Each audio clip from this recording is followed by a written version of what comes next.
he cheated with his ex. My name is Emma. I am 30 years old. I thought my life was perfect. I loved my husband deeply.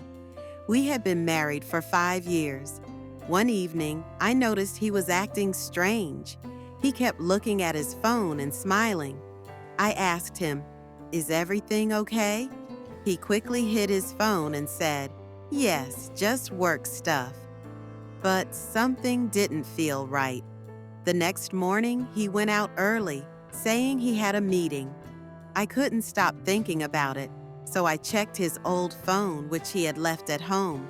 There it was, a message from her, his ex-girlfriend. "I miss you. Last night was amazing," she had written.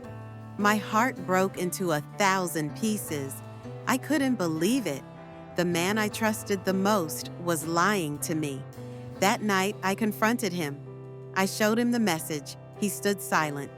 No excuses, no apologies, just silence.